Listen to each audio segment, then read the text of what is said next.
This video was made possible by the EA Creator Network. Hey guys, and welcome! You might have guessed it by the intro already, I've been invited to a preview event for the new season in Battlefield 2042, which means I got to see the trailer for it a bit earlier and also received some additional information around it and its content, so I'm gonna share all of this with you in the next few minutes, starting with the new map. Season 4 will be called 11th Hour, starts on February 28th and will take us to South Africa, or to be more precise to the Richtersveld in the rocky northwest of it.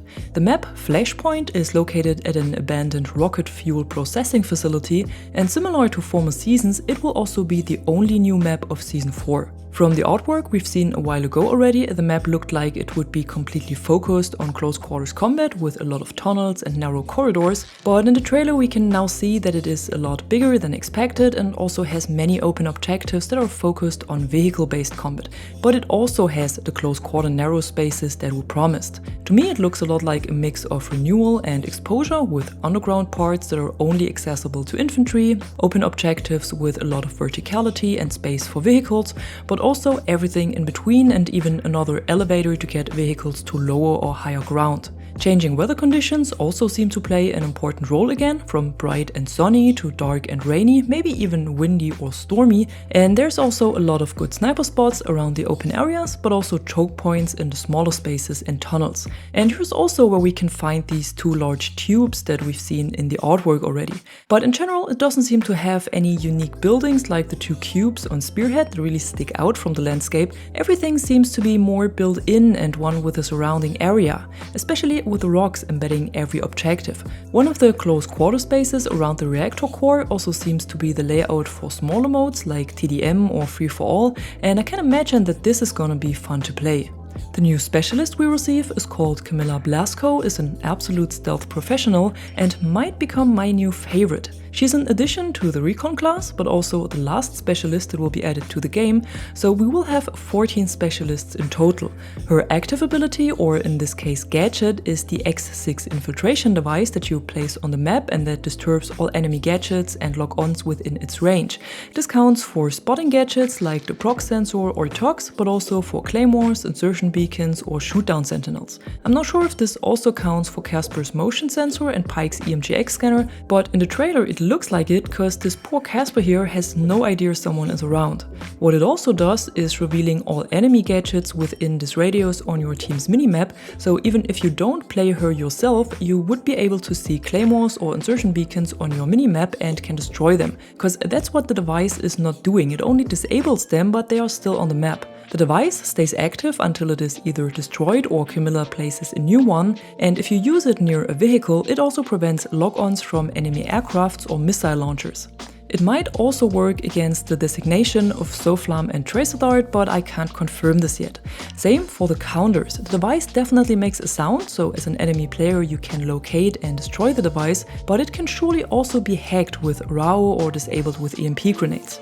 Her passive ability or trait is called Ambush Expert, and that's why I said she is a stealth professional, cause this basically turns her into a ghost. It's always active and means that when she is moving, she won't alert any motion-based gadgets like the proc sensor, tox or the claymore. Boris' sentry turret will also not be able to detect her, and I'm sure this also counts for Casper's motion sensor.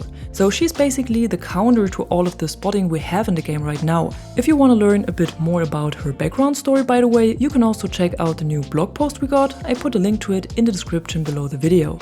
But now let's head over to the new vehicle that will be added, and that's the CAV Brawler. It's a transport vehicle like the MAV, made to bring infantry into the objective areas, but it also has a lot of the protection and detection systems the heavy tanks have. The active protection system that we know from the EBLC RAM, for example, prevent it from getting hit by rockets or grenades for a short amount of time, but it also comes with a new upgrade that is called Close Defense System and fires little grenades in a very small range around the vehicle that hit infantry and work in a similar way the weapon pods do that we have on other tanks. And this is made as a counter against infantry with C5, so they won't be able to come closer, at least for a short moment. In addition, it has the detection pulse that needs to be be activated from the spotter or driver seat and locates enemies nearby, and also the threat detection mechanic that the EMKB90 has, and it highlights enemy players or vehicles who dealt damage to the tank. So it's perfectly made and shielded for close quarters combat, but also comes with one major disadvantage, and that's the open seats for passengers, because that means you are very vulnerable and can easily be sniped out of it. I'm not sure how many seats the vehicle has in total, but it looks like there's one driver seat and two gunner seats inside of the vehicle and two passenger seats that are open and exposed. The great benefit of it, on the other hand, is that it works like a mobile spawn beacon, because similar to the mechanic we had in Battlefield 5, every one of your team can spawn on the CAV even if it is full, and you simply spawn next to it. So it doesn't place a beacon like the EBLC RAM, but instead lets you spawn directly on its outside at any time. The tank can be unlocked at tier 28 of the upcoming Battle Pass. The new gadget for the season is another grenade launcher, but this time not airburst or smoke, but sticky explosives instead. It's called SPH Explosive Launcher, can be unlocked at tier 16 of the Battle Pass and is assigned to the Assault class. It can be used against infantry and all kinds of structures, but also deals damage to vehicles, and when it's loaded you can fire 2 shells shortly after one another, and these stick to the surface of the target you aimed at and explode after a short delay. Then you can reload another shell with 2 more shots, and that's all the ammo you have available before you need to resupply. So it looks like it doesn't end up in an explosive spam. The 4 new weapons that will be added are the Super 500 shotgun that can be equipped as a sidearm, is unlocked at tier 34 of the Battle Pass, and is a high-risk, high-reward pump-action shotgun for close quarters combat.